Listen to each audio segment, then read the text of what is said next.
Sekarang kan kayak tiba-tiba nama dia muncul segala macam. Menurut saya ini banyak yang salah ini. Ini partai jadi kendaraan pribadi orang tertentu gitu loh. Ini kan nggak bener dong. Tiba-tiba sekarang namanya Wapres, tapi yang 9 nama belum dibahas. Bagaimana sih? Tiba-tiba 9 nama diumumkan. Ya kan? Bergeraklah kader.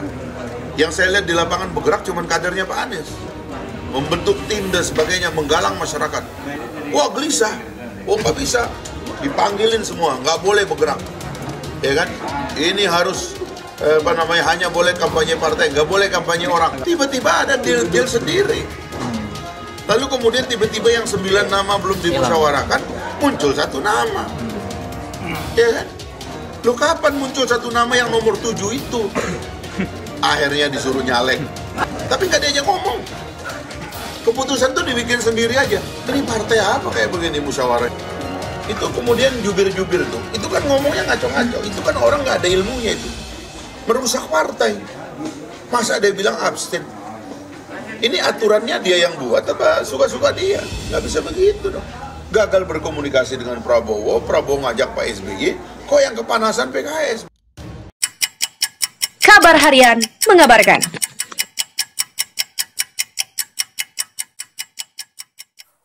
Tak cukup bapaknya, anaknya mulai bergerak juga. Ini namanya kotak kosong versus otak kosong. Pengamat politik Rocky Gerung ikut memberikan komentar terkait ramainya Pilkada Solo 2020. Alasan ramainya Pilkada Solo 2020 tak lain karena majunya putra sulung Presiden Joko Widodo atau Jokowi, Gibran Rakabuming Raka, yang diusung oleh PDI Perjuangan. Rocky Gerung menggambarkan kondisi tersebut bagaikan anak dan busur panah. Jokowi disebutnya sebagai busur panah, sedangkan Gibran sendiri sebagai anak panahnya. Hal ini disampaikan dalam tayangan YouTube Rocky Gerung Official pada Selasa 21 Juli. Namun menurut Rocky Gerung, anak panah yang dimaksudkan bisa menjadi anak panah kehidupan, tetapi juga bisa menjadi anak panah kekuasaan. Dikatakannya, hal itu tergantung bagaimana busur panah memfungsikannya. Jika melihat kondisi yang terjadi dengan merujuk majunya Gibran di Pilkada Solo 2020, maka Rocky Gerung menilai Jokowi menggunakan anak panahnya untuk itu menjadi anak panah kekuasaan. Dengan begitu, tidak lain adalah sebagai bentuk nepotisme.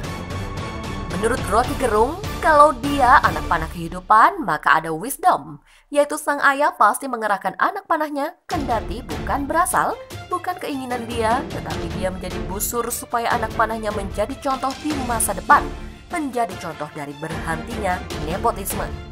Tetapi justru sang ayah menjadikan anak panahnya itu contoh buruk dari nepotisme. Rocky Gerung menyebutnya sebagai contoh nepotisme yang paling buruk, atau bisa dikatakan lebih dari sekedar nepotisme. Karena seperti yang diketahui, nepotisme adalah masih dalam batas keponakan. Sedangkan Gibran sendiri sudah merupakan anak kandung dari Jokowi. Menurutnya, jadi ini bukan nepotisme lagi, namun juga sudah sonsisme, putraisme, dan itu adalah bagian paling buruk dari demokrasi. Bahkan Rocky Gerung menyebut Jokowi lebih buruk dari rezim Soeharto. Rocky kembali mengungkapkan, dahulu Soeharto mengangkat Mbak Tutut. Semua protes waktu itu, tetapi akhirnya bisa dimengerti karena saat itu sistemnya otoriter. Soeharto, kita nilai lebih fair untuk menguasai infrastruktur politik, tidak ada oposisi, maka Mbak Tutut.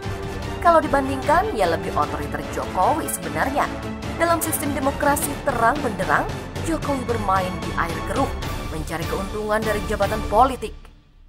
Sebut saja lebih totaliter dari sistem Orde Baru. Lebih lanjut, Rocky Gerung membenarkan bahwa majunya Gibran ke Pilkada Solo 2020 merupakan hak otonom setiap individu. Namun menurutnya, hak tersebut berlaku jika seseorang benar-benar tidak memiliki hubungan atau pengaruh dengan pihak lain di perpolitikan, terlebih orang nomor 1 di Indonesia. Tentu orang bisa bilang, ya itu otonom untuk mencalonkan atau tidak mencalonkan. Dia menjadi otonom kalau tidak di dalam sphere of influence dari sang ayah yang adalah presiden. Ia bahkan menyarankan Jokowi langsung saja melantik Gibran lewat Perpres ketimbang bertarung lewat pilkada. Rocky Gerung menyebut kini beredar nyinyiran yang menyebut terkait Gibran yang melawan kotak kosong. Usai menyisihkan nama Wakil Wali Kota Solo Ahmad Purnomo yang sebelumnya dijagokan oleh DPD PDIP Solo untuk maju dalam Pilkada Solo, ada kemungkinan kini putra sulung Presiden Joko Widodo atau Presiden Jokowi akan menjadi calon tunggal dalam Pilkada Solo 2020. Dinamika politik kemungkinan putra sulung Jokowi, Gibran Rakabuming Raka, menjadi calon tunggal dan berujung melawan kotak kosong berpotensi terjadi jika semua partai politik mengusung bakal calon wali kota Gibran Rakabuming Raka. Untuk diketahui, jelang Pilkada Solo, PDIP tampaknya akan menguasai peta politik karena punya kekuatan dalam elektoral kursi DPRD. Partai pengusung utama Gibran itu memiliki 30 dari total 45 kursi DPRD Solo. Artinya, cuma 15 kursi yang milik partai-partai lain seperti Gerindra 3 kursi, PAN 3 kursi, Golkar 3, sementara PKS punya 5 kursi dan sisa 1 kursi lain milik PSI. PDIP sudah mengumumkan Gibran berpasangan dengan Teguh Prakosa untuk berduet di Pilkada Solo. Nama Gibran ini juga menyisihkan Wakil Wali Kota Solo Ahmad Purnomo yang sebelumnya dijagokan oleh DPD PDIP Solo. Seperti dipublikasikan Warta Ekonomi pada artikel berjudul Gibran lawan kotak kosong, PDIP dinasti itu korut, yang bersumber dari FIFA, politikus PDIP Andreas Hugo Parreira menilai kondisi tersebut jangan dipersoalkan. Alasannya karena rakyat yang menentukan pilihan. Dia menilai bahwa dengan memilih Gibran atau kotak kosong juga tata cara yang demokratis dalam pilkada. Sebab hal ini sudah diatur dalam Undang-Undang Pilkada. Ia menekankan tak perlu menyudutkan Gibran lantaran statusnya sebagai putra Presiden Jokowi. Andreas heran dengan maraknya opini Gibran maju ke pilkada, maka memperkuat dinasti politik Jokowi. Bagi dia, opini dinasti politik itu tidak relevan. Sebab sistem politik di Indonesia bukan seperti di Korea Utara atau Korut yang punya sistem totaliter. Karena dalam sistem pemilihan langsung, yang memutuskan seseorang terpilih atau tidak adalah rakyat. Dinasti hanya berlaku pada sistem monarki atau sistem totaliter sebagaimana yang dipraktekkan Korea Utara saat ini. Sementara itu, Partai Keadilan Sejahtera atau PKS masih berupaya mencari koalisi untuk Pilkada Solo 2020. PKS menyatakan tak menginginkan hanya ada calon tunggal di Pilkada Solo, yakni Gibran Rakabuming Raka Teguh Prakosa. PKS tidak menginginkan calon tunggal karena menunjukkan matinya demokrasi di Solo.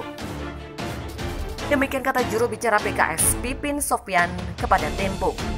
Menurut Pipin, PKS mengajak partai lain menggunakan haknya untuk mencalonkan wali kota yang memiliki integritas, kapasitas, dan pengalaman untuk memajukan Solo. Namun ia tidak menjawab pasti saat ditanya apakah partai akan melakukan lobby di tingkat pimpinan pusat. Tapi yang pasti DPP PKS akan mengawal aspirasi dari DPD PKS Solo.